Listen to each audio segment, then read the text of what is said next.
Me and my boyfriend Sam have been together for a year and a half. We broke up last summer for 2 months but got back together. During our break, Sam met up with his ex-girlfriend Rachel, whom he had dated for 4 years prior to our relationship. They only met up once, and nothing came of it. However, Rachel still has feelings for Sam and was hoping they would rekindle things. Rachel was enraged and threw a fit whenever she found out that me and Sam got back together. She sent him a lot of really nasty messages and continued to do so for several months afterward, even though he never responded to her. Rachel and Sam both have mutual friends who are getting married. They were both asked to be bridesmaids and groomsmen in the wedding. In February, Rachel asked the bride if it would be okay if Sam did not have A+1 for the wedding because she wouldn't be able to handle seeing him with anyone else. Whenever Sam found this out, he immediately contacted both the bride and groom. They assured him that Rachel's request would not have an impact on the decision for A+1. Since then, she has still continued to try to reach out to Sam, including going as far as contacting me via Instagram regarding the upcoming wedding. She started to harass me and even admitted that contacting me was for her own self-gain. In April, me and Sam were both invited to the engagement party. Of course, Rachel was there, but we were having such a great time that we barely even noticed her existence. At 3 a.m. that night, Rachel texted Sam yet again, degrading both of us. She told Sam that he was not going to be getting A+1 to the wedding and to not make a fuss about it like last time. I found the comment odd because invitations have not been sent out yet. Why is she the one telling him this instead of the bride or groom? Regardless, Sam finally responded to Rachel and told her to never contact us again. Fast forward to the present day, Sam got the wedding invitation, and it did not include A+1. He contacted the groom, and the response was that they had to prioritize other couples who have been together longer, live together, and/or who both know the bride and groom due to the budget. I know 100% that a wedding should only be about the bride and groom and what they want. If they don't want Sam to have A+1, that is their call. I'm not entirely convinced that Rachel did not have a part in the decision. She is a lot closer to the bride than Sam is to the groom. So Ida for asking my boyfriend not to go to the wedding without me? This would mean he would have to drop out of being a groomsman. The only reason I feel uncomfortable with him going is due to the relentless harassment about the wedding by Rachel. If she had been respectful and left us alone, I would have no problem with him going without me. However, that was not the case. She has continuously disrespected me, my boyfriend, and our relationship. She has no clue what a boundary is. I just want this to be over. Update 1. My boyfriend talked to the groom. Due to the budget, they had to limit +1s to couples who live together or will be traveling out of town to attend. The wedding is being paid for by the bride's family. It seems like they had an input on who was invited. The groom did not know the full extent of Rachel's behavior towards me and my boyfriend. The groom was also surprised to hear Rachel told my BF in April he would not be getting A+1, as they had not decided at that time. My BF did come to see that it was disrespectful for the bride and groom to not allow him to have A+1. Even if his ex was not attending, the wedding party should have priority over regular guest. With that being said, he does not want to completely burn a bridge with the groom, which I don't want that to happen either. We both agreed it will be fine for him to attend the ceremony but skip the reception.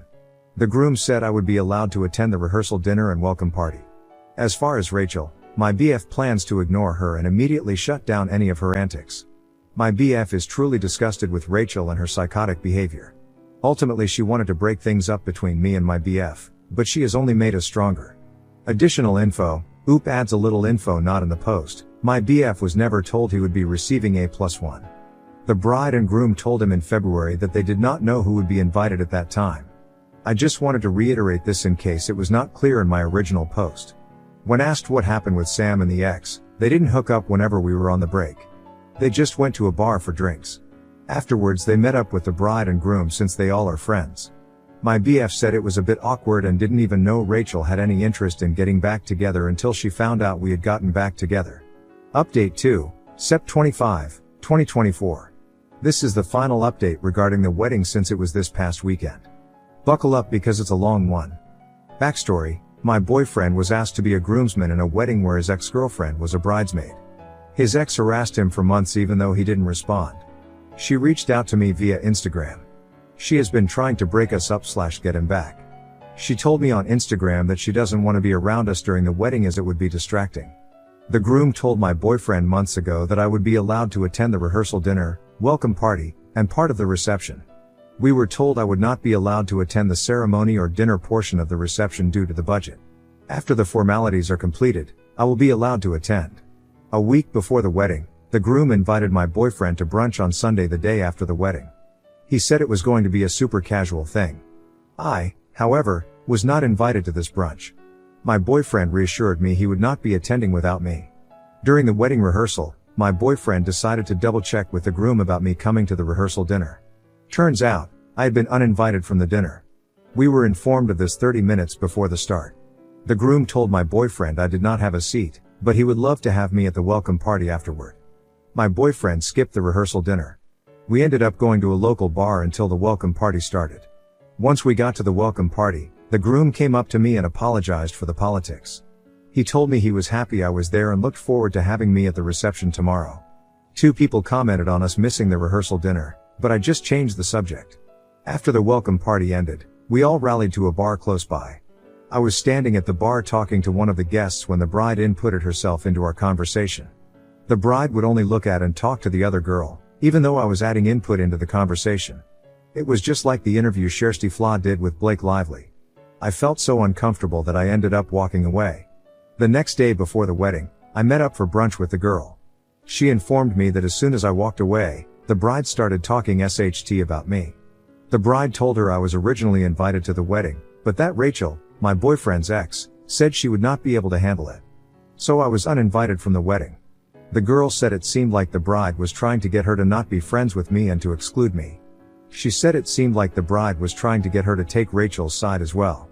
The bride admitted she was being petty but that she didn't care. Mind you, I had just met this girl, and we were just casually chatting at the bar. Why the bride wanted to focus on causing drama and excluding me the night before her wedding is beyond me. Like girl, focus on getting married. Around 8 p.m. is when all the formalities were finished, and I was able to attend. I'm not going to lie, dancing with my boyfriend in front of his ex-girlfriend felt extremely good. I swear we did not do it on purpose, but wherever his ex went, we were always right there. She could not avoid us even if she tried. At one point, the bride and groom were in the center dancing. I was directly across from his ex in her line of sight. She completely turned her back just so that she couldn't see me, even though everyone else was facing forward. The only people who would talk to us were the other groomsmen and their dates. We ended up telling several of them the full story because they had no idea. So the whole night felt like sweet revenge. I will say many times the groom came up to me and said he was happy I was there. Whether he meant it or it was performative, I have no idea. I also don't care at this point. The only reason my boyfriend did not drop out of the wedding was because we were told I was not invited due to the budget. We were assured several times that it had nothing to do with his ex. If my boyfriend had been given the full truth, he would have dropped out. Whenever I found out the truth, it was already too late. My boyfriend was at the venue taking pictures and the wedding was starting in an hour. Once the couple gets back from their honeymoon, I and my boyfriend plan on having a conversation with the groom. My boyfriend said he will be re-evaluating their friendship. Comments where Op has replied, "Oop clarifies one detail. Sorry I didn't make it clear, but I was not allowed to attend the dinner portion of the reception. I was only allowed to attend when all the formalities were completed, eating, speeches, etc., and the dancing had begun." Commenter, "You guys are both dumb as rocks if you think any of these people are currently your friends, or will continue to be your friends in the future, so please stop excusing their shitty behavior for budget reasons. It's obvious you were not wanted in the wedding and both of you should have skipped the event. A real friend would have made you comfortable and not made you feel excluded. Oop, thankfully after all of this my boyfriend does see that the groom does not care about him as much as he thought. Greedy_Phyllis for 25. Sounds like you have an amazing, supportive boyfriend. So refreshing to hear a man sticking with his partner through the nonsense. That bride isn't going to have an incredibly happy marriage after she willfully tried to sabotage someone else's relationship on her wedding day. That can't be the start of something successful. I'm hoping the groom had nothing to do with it, but I'm sure he knew about the situation since his wife was the one scheming. But it does seem like he didn't want to be a part of it with the way he was talking to you and your boyfriend. He probably just let her do whatever she wanted so she'd shut the fuck up. Either way, fuck them all. You win in the end. Give your boyfriend a big kiss from Reddit, he did well. Oop, my boyfriend really does have my back. I'm so thankful for him. As for the groom, I will say he truly is a nice guy. I do think that he was aware of everything going on. But he is the only reason I was able to attend some of the wedding weekend. Next story, GF made me borrow her boss's clothes at his party. She said he was just a friend until I had to watch her tuck him into bed while he was in his underwear. I am a PhD student who has been dating an executive assistant for 5 months. It's going well. We have a lot of fun, we're both crazy busy, so frequently our dates are Chinese food and Redbox movies, but it's all good. She goes to a lot of events with her boss, business dinners and charities, and basically anything where he's too lazy to bring a notepad, and makes her give up her finite free time to accompany him. I get invited to some partially due to my desire to actually see my GF and, due to school and work, went to the first last weekend a dinner at his house, a casual business mixer type deal. I was underdressed. My definition of business casual was navy slacks and a button-up. By the time I showed up, a little late, admittedly, it was too late to stop by my place and fix this. Oh well. I'm confident, I don't care. But she seems to and is slightly irritated. We get there and I meet her boss, who's kind of smug and a bit of an ass but seems nice enough. Right away, she asks Rob, "Do you mind if Cohen borrows a tie and jacket?" I didn't relay the dress code. He says that's unlike you, but sure, the jacket will be too big in the shoulders, but go ahead. She leads me up to the guy's bedroom and goes right into his closet and grabs some stuff. That night everyone basically ignored me, she didn't seem to notice. She was too busy backing up everything this guy said and mingling with coworkers. She apologized later, said she can get a bit obsessive about work. I understand, vowed to never go back, and that was that. Last night I was over and using her computer for some assignments. Mine is down. I go to send myself an email of my work, hers is up, and I figure whatever will work just as good. Until I notice the subject of one is your boyfriend. I open it. It's from the boss. "Boss, your boyfriend has my favorite tie. Procure it promptly. You would choose that one out of the 100 other ones. Wench. GF, it is already back in your closet. I can't help it, he looks nice and red tongue. What did you think of him anyways? Approve? Boss, he looked like a little kid playing dress up in my clothes. But in all seriousness, he is a little kid. He's still in school and in an immature place. He's not husband material. You want kids and a house in a couple of years. Date someone who can give you that. Date a man. GF, thanks for being honest. I value your opinion. Husbands aren't exactly growing on trees though. That was the last. I left soon after and haven't talked to her about it. I feel completely disrespected. At the same time, I read her email, which is a no-no. How should I approach this? Update 1, I followed the advice, some of the advice, and told her how I stumbled across it and all that jazz. She was upset I read her work emails, but understood why I wasn't happy with what I saw. She explained that her boss is more than a boss, he's also a friend, and collectively they've been through a lot together. That in the 3 years they've worked together they've each lost a parent, her father was estranged from her family and none of her siblings would go with her to the funeral, but he volunteered and helped her handle it, and have climbed the corporate ladder together. She explained that it was private, the same as me asking my friend on FB what they thought of her and her reading it. So, I'm a little uncomfortable with it and their closeness in general. I also told her it irritated me that she didn't specify business casual meant in her world.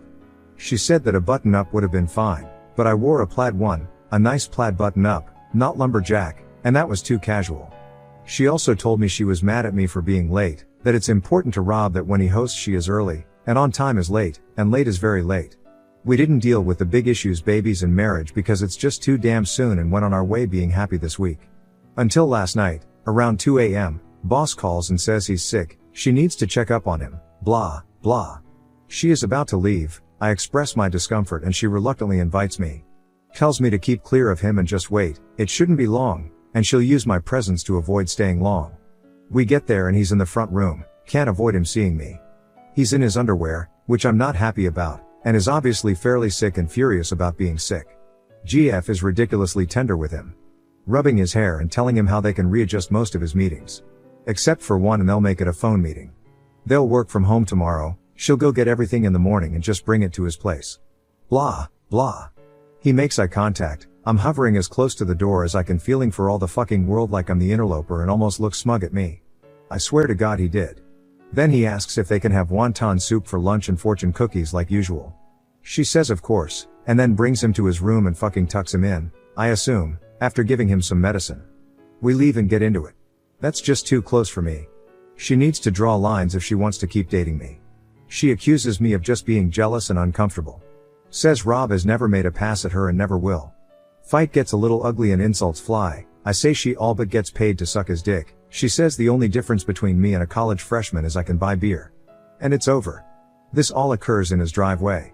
She gets out, says she'll just stay here. If he wasn't too sick to get it up, I imagine they probably had sex.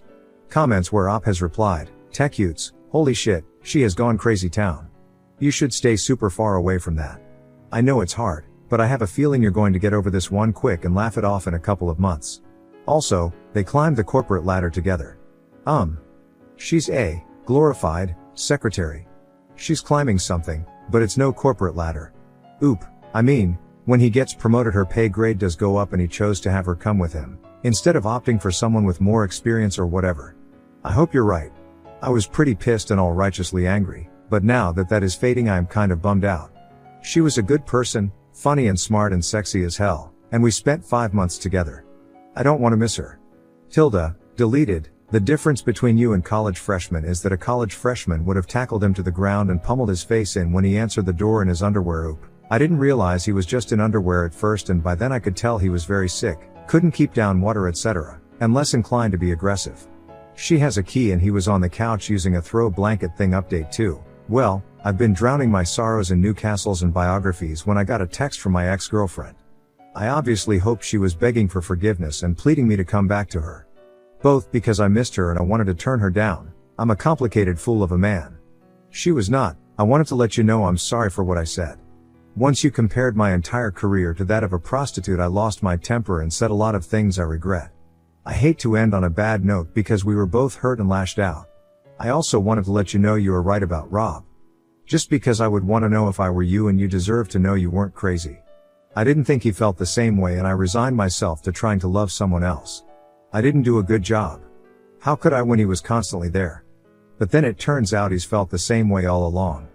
He just didn't think he could cross the line. It had to be me because Rob felt as my superior there was no appropriate way to confess his love. 2 years of us being stupid and stubborn, but we are finally together. We are hashing through it with HR now and they're not giving us any problems. Sorry we put you in the middle of our personal games. I wish you all the best. So fuck. She is going to live happily ever after, never loved me, and I wasted 5 months. Gonna become a monk now. Reddit. G2G find God. Edit. I don't want to do an update because there is no reason to do one, but I would like to just say that I don't begrudge her happiness or want her to catch on fire or anything like that. I'm a little bummed out that it ended this way, because despite this, she was a fun girlfriend. We did a lot of fun stuff together and she even read aid, so we had a lot to talk about, and she is extremely smart. Honestly, she does a lot of her boss's work and gives great throwback. If it weren't for her fucked up family, she would have gone on to be an executive. Not an assistant, but I'm not getting drunk or wasting away. I am just having a few cold ones and playing video games because I'm an introvert and this is how I cheer myself up. Anyways, my point is I'm not a hero and she isn't the villain. We never said we loved each other or anything. I saw it maybe going in that direction, unless I end up teaching in Nebraska or something. I said a shitty thing to her and it all unwinded from there, and I did start the shit in that conversation. Now that it's done, I realize that. I'm a little disappointed and a little bitter, but I don't hate her or want her to lose her job or get crabs. I just kind of want everyone to be happy and maybe to get laid this weekend. Not that we'll be friends, I just don't have time to hate her. Thanks for all the advice. Comments where Op has replied, salty fresh. I don't know the whole story, but giving all those details is so very unnecessary. What a bitch move. It would have sufficed to say your suspicions were right. I am sorry I lied to you. I hope we can be friends. Instead of delving into the details of her romantic affairs with someone else while knowing she broke your heart. You shouldn't have compared her to a prostitute. Oop, yeah. Looking back, that's why we broke up that night. Not that we should have stayed together, because obviously it wasn't going to work out. But when you start a conversation with "can't you see he basically pays you to suck his dick?" Most people aren't willing to be constructive. And that's when she said shitty things and I said shitty things, and she decided she would rather not drive home with me and decided to stay there. And they talked and decided they were in love, or whatever the kids call it. So, it was a pretty spiraled fucked up night. And I was still angry when I wrote my last update, which might be a tad biased.